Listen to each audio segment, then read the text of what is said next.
ya de entrevista aquí en Canarias al Día, en Mírame Televisión, y venimos en estas semanas repasando lo que ha ocurrido en muchos municipios donde ha habido un cambio político después de muchos años de gobiernos de un partido, en este caso Coalición Canaria principalmente, pero también de algunos lugares como en el Ayuntamiento de Los Silos, donde durante muchos años ha gobernado el Partido Socialista.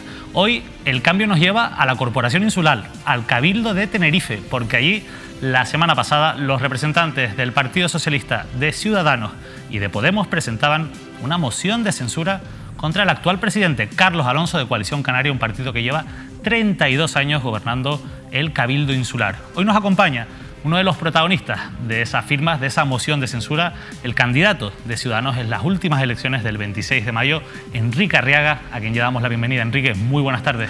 ¿Qué tal? Muy buenas tardes. Muchas gracias por estar aquí, después además de unos días tan intensos. Bueno, no, por Dios, lo que faltaba. Vamos a empezar hablando lógicamente de lo que ocurría. La semana pasada han presentado esa moción de censura, la han firmado tanto usted como su compañera de partido, Concepción Rivero. ¿Por qué? ¿Por qué han apoyado esta moción de censura?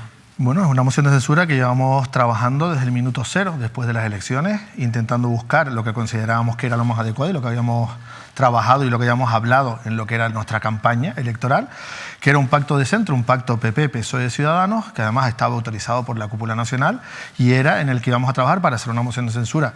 Moción de censura, entre comillas, porque los cabildos son un poco particulares.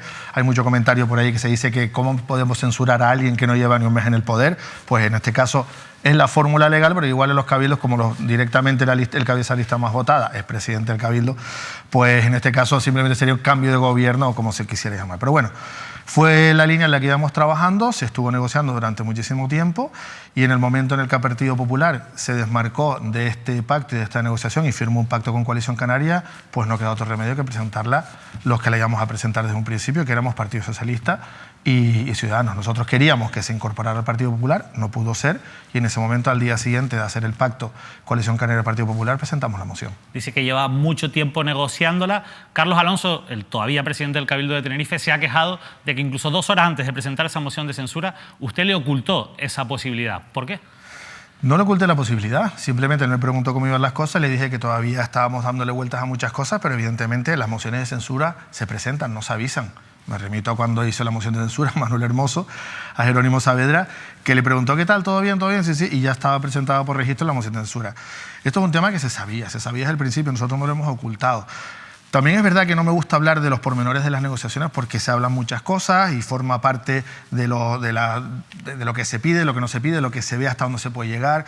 No vamos a entrar en lo que es los debates, esas interioridades porque no vienen al caso, pero en ningún caso existía un pacto PP, Coalición Canaria, Ciudadanos firmado, y menos de palabras. Simplemente había un pacto PP, Coalición Canaria, en el que, si bien es cierto que tanto PP como Coalición Canaria querían que nosotros nos acercásemos a él, incorporarnos a eso, y nosotros desde el principio habíamos dicho que no íbamos a entrar nunca en ese pacto. Sí que había, o por lo menos así se ha publicado, una directriz de Ciudadanos para mantenerse en la oposición, es decir, para no apoyar de momento ni un gobierno ni la moción de censura. Incluso cuando usted le preguntan, cuando se presenta ese pacto Coalición Canaria y Partido Popular, le preguntan a los periodistas, usted dice que ustedes van a estar en la oposición. ¿Por qué se desobedece esa directriz? ¿Por qué no se cambia de idea, pero por qué al final se presenta esa moción de censura en contra de lo que dice Ciudadanos? Yo dije que íbamos a estar en la oposición el tiempo que fuese necesario. Que al final fueron 2 días. Fueron entonces 2 días, un día prácticamente. Vamos a ver, ha habido mucho conflicto y mucha confusión en el Comité de Pactos de Ciudadanos y todas las negociaciones han sido un poco caóticas. Pasó en el Ayuntamiento de Santa Cruz con mis compañeros Matilde Zambón y Juan Ramón Lascano y las líneas de pactos dentro de Ciudadanos fueron cambiando muchísimo, fueron cambiando hacia un lado, hacia otro, hacia otro, hacia otro y al final llegó un momento en el que en este caso, de que el Partido Popular se desmarcara a raíz de una orden y una directriz de Génova que dijo que su socio prioritario era la Coalición Canaria, pues nosotros seguimos en ese pacto. Nuestro partido dijo que no fuéramos a la oposición, no lo entendíamos porque es lo que habíamos dicho y seguimos para adelante. ¿Por qué desobedecen entonces? ¿Por una cuestión de coherencia con lo que habían dicho en campaña? Porque, insisto, sí que es verdad que, bueno, más allá de que pueda gustar o no, esa directriz, por lo menos de la dirección, existía. Existía, también había otra directriz del partido que pactáramos con Coalición Canaria. ¿Alguien les dijo que pactaran con Coalición Canaria?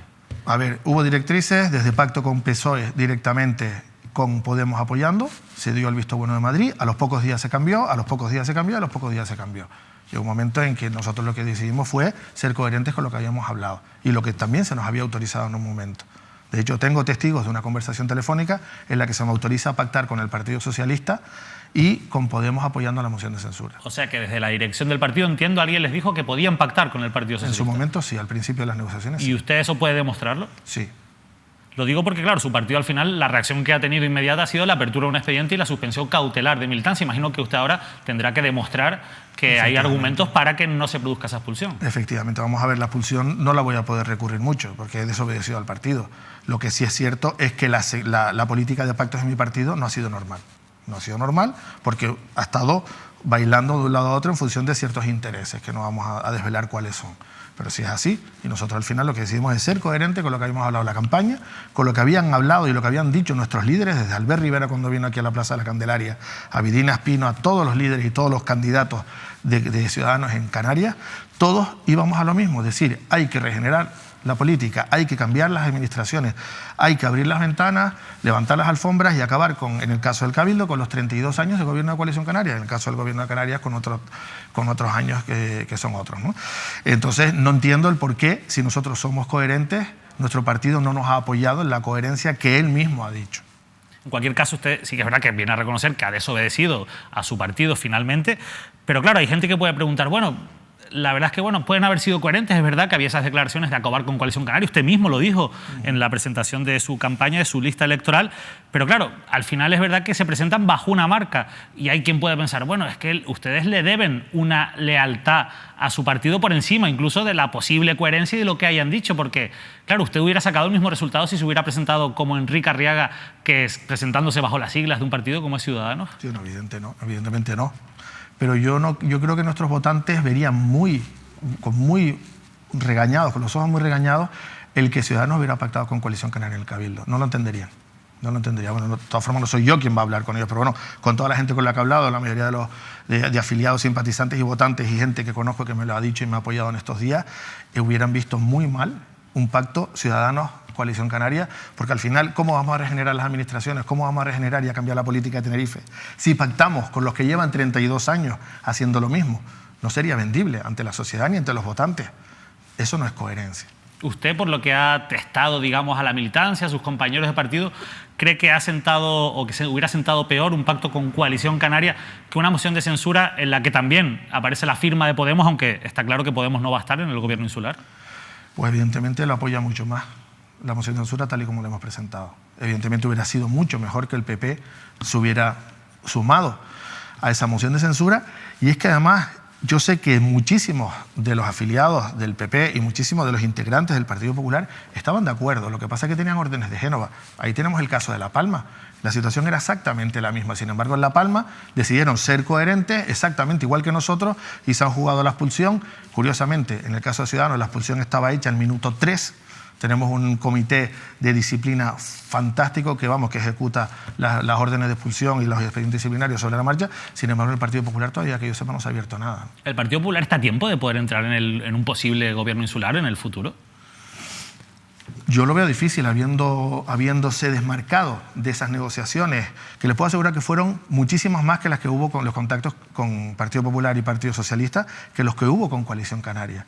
Pero el Partido Popular decidió directamente ir por su lado. También puede ser porque, como había órdenes de Madrid de no pactar con el PSOE, pues dijeron, bueno, pues ya está, Ciudadanos está controlado, no hay ningún problema, nosotros vamos a lo nuestro, llegamos a nuestro pacto y a partir de este momento Ciudadanos se va a ir a la oposición y no va a haber ningún problema. Y así gobernamos los dos. Lo que está claro es que PSOE y Ciudadanos por sí mismos no tienen mayoría en el pleno del Cabildo de Tenerife. Carlos Alonso, el todavía presidente, ha dicho que ustedes al fin y al cabo van a ser rehenes de lo que decida Podemos porque van a necesitar esos votos para sacar adelante pues cualquier iniciativa que lleven al pleno. Y puede ser perfectamente también con los votos del Partido Popular, incluso de Coalición Canaria. Si al final los presupuestos, la modificación de la relación de puestos de trabajo y la organización del Cabildo se hace bien hecha, consensuada, con unas políticas coherentes y bien negociadas, no tiene por qué ser solo con los votos de Podemos, puede ser perfectamente con los votos del Partido Popular.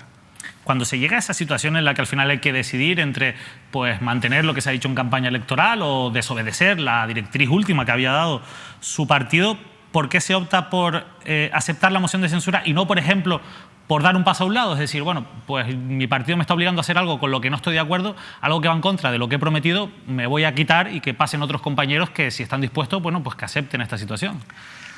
Porque yo creo que, vamos a ver, tenemos que ser conscientes y coherentes con lo que hemos dicho. Queremos cambiar la isla, de la oposición no se puede cambiar, evidentemente. Nosotros hemos seguido esa opción. Quizás en Ciudadanos tenemos una particularidad, y es que la gran mayoría de los que nos hemos incorporado a Ciudadanos no somos profesionales de la política, prácticamente todos venimos de la sociedad civil, con lo cual no tenemos ese afán por agarrarnos a un puesto y seguir durante nuestra carrera política toda la vida ahí. Y de hecho desobedecer o tener que acatar órdenes que son mentalmente o personalmente inacatables. Es decir, tienes que hacer esto porque sí, porque la disciplina del partido te lo dice, oye, pues si no estoy de acuerdo me voy, ¿no? Entonces tenemos quizás esa libertad de poder decir las cosas que pensamos, de no tener que comulgar con este tipo de cosas, y directamente, evidentemente, mucha gente me ha dicho, dice, bueno, ¿y por qué no te fuiste del partido antes? Bueno, me puedo ir perfectamente. Tengo también claro que todos los que me siguen en la lista son exactamente igual de coherentes que nosotros y harían lo mismo. Es a donde yo quería llegar también, es decir, si por ejemplo usted y su compañera Concepción Rivero, que han firmado esta moción de censura, hubieran renunciado a su acta de consejero en el Cabildo, ¿usted cree que los números 3, 4, 5, 6, los que vienen después en esa lista, hubieran acatado esa directriz del partido o hubieran hecho lo mismo que ustedes? Yo no voy a hablar por ellos, pero tengo la impresión de que sí, que seguiría en la misma línea que hemos marcado nosotros. Una de las críticas que se hace a esta moción de censura, sobre todo lógicamente desde Coalición Canaria, es que este va a ser un gobierno apoyado por tránsfugas. Es lo mismo que se dice en Santa Cruz de Tenerife. ¿Usted se reconoce como un tránsfuga? No. ¿Por qué no? Yo firmé la moción de censura como consejero del Cabildo de Tenerife, de Ciudadanos, en este caso. He firmado algo que no le ha gustado a los otros, todavía no he sido expulsado del partido, puede que lo sea en breve, pero yo no he hecho, enlazando con temas de tamallazo y este tipo de historias, lo hemos hecho conforme a lo que ha dicho el partido. Y si miramos la decisión que hemos tomado, se ha hecho conforme a las directrices de la campaña y a las líneas rojas marcadas por nuestro partido, que son no pactar con partidos salpicados por la corrupción, no pactar con partidos que tengan imputados en sus filas y no gobernar con Podemos, ni con partidos de ultraizquierda y de ultraderecha. Hemos seguido las líneas del partido, no entendemos el por qué el partido de repente ha cambiado de opinión y se ha ido hacia otro lado y no ha seguido los principios que ha defendido durante todo este tiempo. ¿A usted o a su compañera de partido, a Concepción Rivero, alguien les ha ofrecido, les ha intentado comprar, digamos, políticamente su voto o su firma en esa moción de censura? No. ¿Le consta o tiene seguridad de si de aquí a, bueno, a que se presente, a que finalmente se vote esa moción de censura en el Pleno, ha habido, o de momento ha habido en estos días, algún movimiento para intentar lo contrario? Es decir, que algún miembro, no sé si ustedes o del Partido Socialista, pues finalmente no apoye esta moción de censura. No, no me consta. Hay un asunto, volviendo al debate de los tránsfugas, que está sobre la mesa, es un debate jurídico principalmente, de qué ocurre si finalmente, bueno, pues prospera ese expediente y son ustedes expulsados definitivamente y de forma firme de Ciudadanos. ¿Podrían cobrar y mantener áreas de gobierno, insisto, tener un cargo público como tal, con la responsabilidad que tienen política y además pues con la remuneración económica que está establecida? No es algo que nos hayamos planteado y realmente no nos preocupa. Si podemos gobernar, intentaremos gobernar para conseguir todo lo que hemos dicho durante la campaña, y si no podemos gobernar, no hay ningún tipo de problema, dejaremos nuestra acta y nos iremos. Vamos a leer un comentario, estoy seguro que usted probablemente lo haya visto en redes sociales, pero me gustaría que contestase, lógicamente, porque incluso en la red social de Facebook se publicó, acompañado de una foto suya, es un comentario que escribió en redes sociales el diputado autonómico de Coalición Canaria, es concejal en el Ayuntamiento de Santa Cruz de Tenerife, José Alberto Díaz Estebanes. Un tránsfuga es un golfo que traiciona a su partido y que, bueno, a ver si me lo leen porque tengo la televisión un poco lejos, y a su electorado a cambio de colmar sus ambiciones personales. Eso es triste por mezquino, pero es aún más grave quien se alienta, apoya y paga ese precio para alcanzar el poder.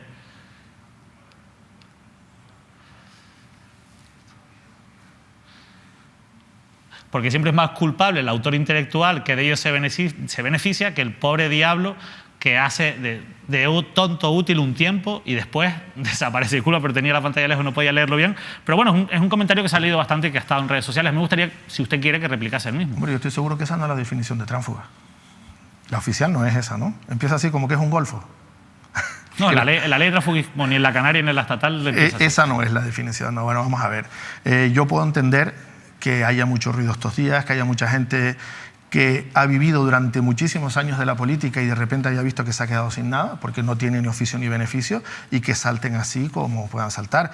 La situación del Gobierno de Canarias, del Cabildo de Tenerife y del Ayuntamiento de Santa Cruz y La Laguna, pues ha dejado a partidos que llevaban durante décadas gobernando pues en la oposición, y eso significa que hay muchísima gente que ha empezado prácticamente desde la adolescencia en estos partidos políticos, que llevan toda su vida en estos partidos y llevan viviendo en las diferentes administraciones con un cargo de confianza o con un cargo público. Evidentemente, pues ahora toda esta gente no le queda otra que empezar pues a inundar las redes de insultos, de esto y de lo otro. Yo no voy a entrar, de hecho ni he entrado, porque no me parece, no voy a entrar en este tipo de cosas.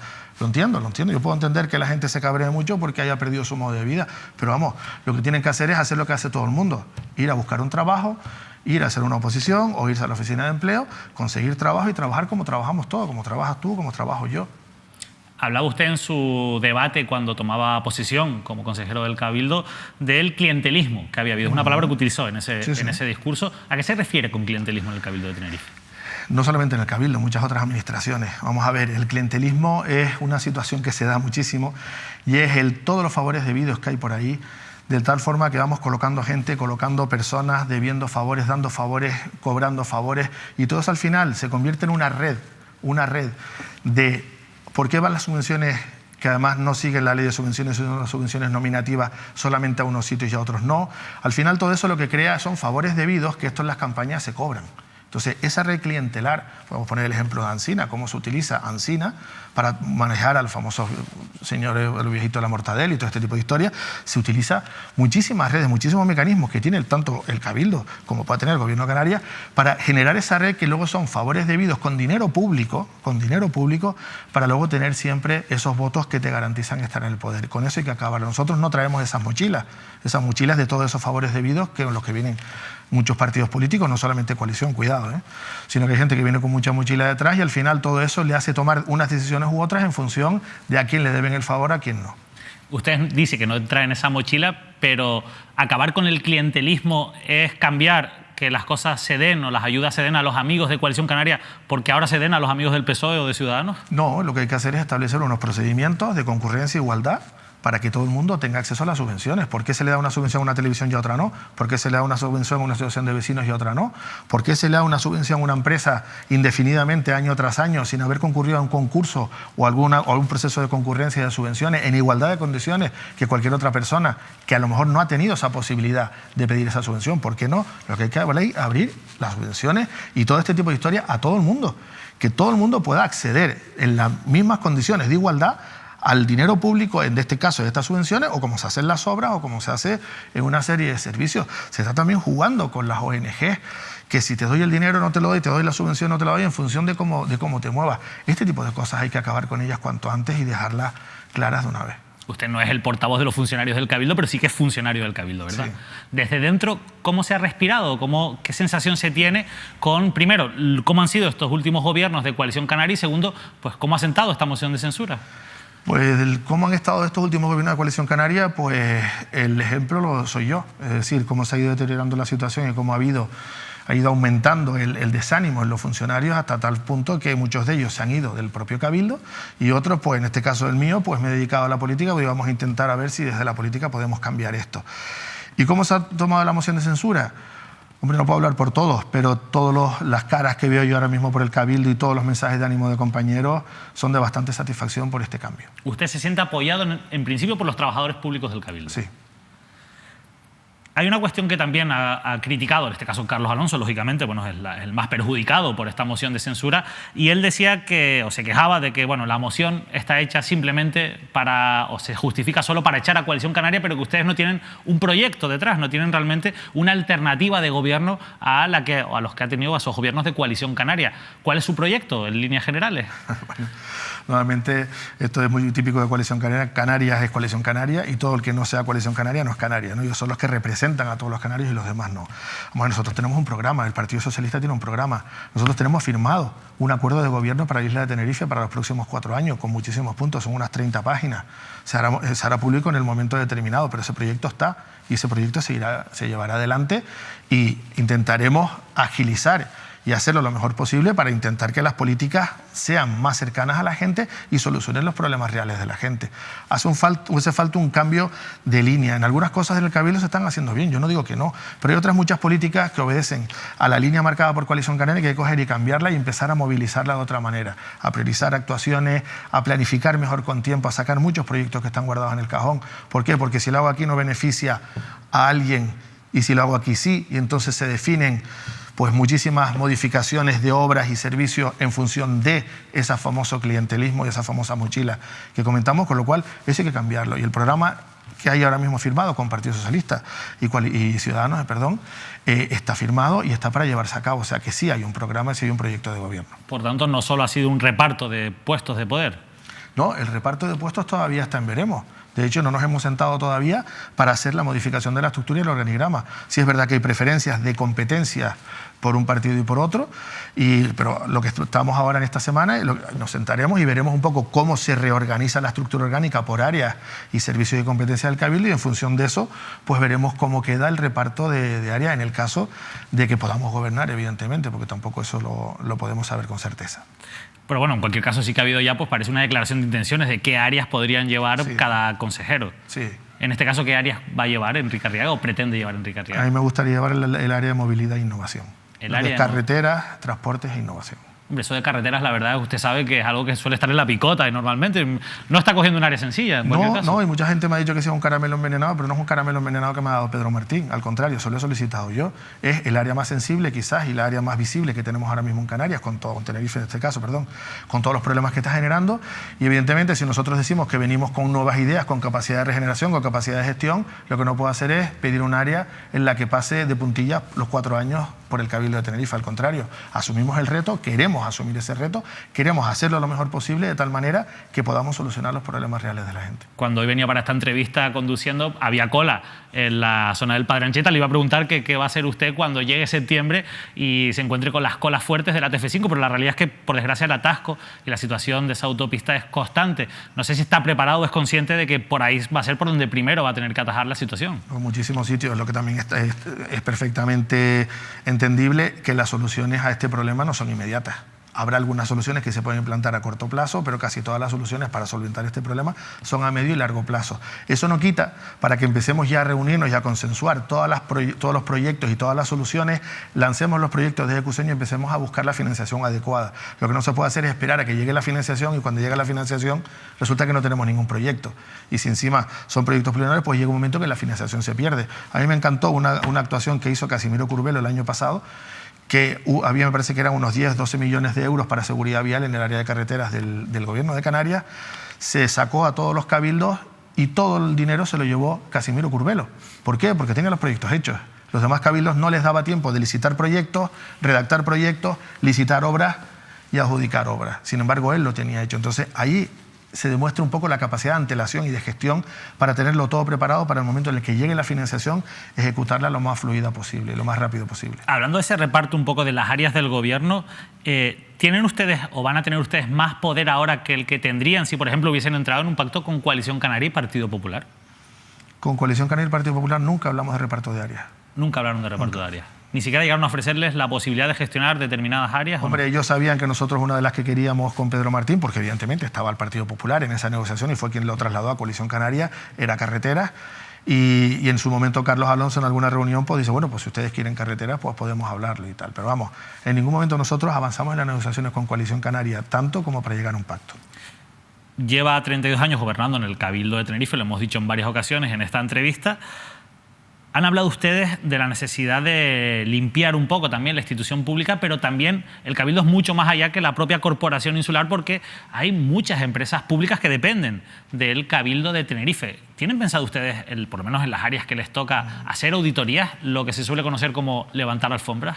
Efectivamente, era uno de los puntos de nuestro programa electoral, la racionalización del sector público insular, haciéndolo más eficiente y más transparente, que es una de las cosas de las que se queja bastante la gente. Hay empresas públicas que son deficitarias, hay empresas públicas que dan beneficios. Pero aquí lo que hay que buscar no es el beneficio económico, hay que buscar el beneficio socioeconómico. Por ejemplo, hay empresas que tienen un coste económico muy grande y que pueden ser pueden ser deficitarias. Sin embargo, el beneficio social que generan, como puede ser el Instituto de Atención Social, es una gestión que hay que hacerla, sí o sí. O sea, no podemos gestionar el IAS pensando solamente en el beneficio económico. O, por ejemplo, una empresa como TITSA. Es decir, TITSA tiene muchas rutas deficitarias, pero el servicio hay que darlo, con lo cual siempre habrá que inyectar un dinero. Hay otras actividades, como pueden ser tema de bodegas insulares, que fue bastante problemático por mis declaraciones durante la campaña, y es que hay actividades en las que el Cabildo es quien debe de impulsar ciertas actividades que pueden ser de negocios, agrícolas, porque no se ponen de acuerdo los sectores implicados. El Cabildo lo que hace es crear, por ejemplo, en el caso de las bodegas comarcales, crea la bodega, dinamiza el sector, lo empuja, y una vez ese sector ya está caminando, el Cabildo se quita de en medio. Porque lo que no puede hacer el Cabildo es seguir haciendo competencia desleal a empresas privadas. Ya sabemos que el sector vitivinícola en Tenerife es muy importante, con lo cual hay mucha gente que se está jugando su dinero y su patrimonio, y por otro lado tenemos empresas públicas gestionando bodegas. No tiene mucho sentido. Habrá que hacer ese análisis y habrá que mirar también las ramificaciones de algunas empresas, como puede ser el caso del ITER, que en este caso me parece que son 3 empresas, si ponemos a mirar todo eso, todas encardinadas unas con otras, que tú dices, bueno, ¿y a qué obedece este mare magnum y este enjambre de empresas, ¿no? Hay que mirarlo y hay que hacer auditoría y hay que racionalizarlo. Ese es uno de los puntos fundamentales y punto que evidentemente está incluido en el pacto de gobierno con el Partido Socialista. ¿Y sobre los casinos públicos depende del Cabildo? ¿Tienen alguna opinión? Pues los casinos públicos hay que mirar la situación en la que está. Yo creo que la venta ya está bastante avanzada. Tampoco tendría mucho sentido el que un Cabildo gestione esa actividad, como son los casinos, pero sí es verdad que lo que sí que nosotros queremos dejar claro es que no se trata de cerrar empresas. Había mucha gente por ahí que decía, no, usted lo quiere cerrar empresas y echar a la gente a la calle. No, no, al contrario. Es decir, es que esas empresas sigan su camino con capital privado, y el Cabildo lo que hace es desinvertir en esas empresas y luego dinamizar las que sean necesarias. Ya digo, el caso de los casinos es uno, el caso fue de Buenavista Golf también, que fue otra zona para dinamizar la zona de Buenavista y la Isla Baja. Pues todo este tipo de historias se pueden hacer perfectamente mirando qué empresas tener. Una de las cosas que hizo Carlos Alonso, un poco con un guiño, fue presentar su conclusión del plan de racionalización que empezó en el año 2013 y que se ha ejecutado, pero se ha ejecutado con muy poquitas empresas. Habría que avanzarlo mucho más y ser mucho más ambicioso para ver realmente qué podemos eliminar y qué es realmente necesario. ¿Van a ser ustedes una corporación más transparente que la que hemos tenido hasta ahora? Evidentemente. Ese es uno de nuestros objetivos y también está incluido en el plan en el pacto de gobierno con el Partido Socialista. Pues por la parte que a nosotros nos toca, esperamos que así sea, y esperamos también que cuando pase el tiempo y podamos pedir una entrevista para hablar ya de gestión en concreto y de lo que han hecho, bueno, pues como hoy o como esta vez, estén aquí también tanto usted como la compañera del partido, como Concesión Rivero, como el resto de miembros de ese futuro gobierno insular, si prospera la moción de censura, para ser transparentes y responder a las preguntas, en este caso, que hagamos aquí desde esta redacción. Así que, Enrique Arriaga, muchas gracias por habernos acompañado. Muchas gracias a ustedes y esperemos que sea así, podamos estar aquí contando la gestión que hemos hecho. Pues nosotros le tomaremos por la palabra y estaremos muy pendientes, por supuesto, de toda la gestión, de lo que ocurra en el gobierno insular. Veremos, primero, lógicamente, si prospera esa moción de censura.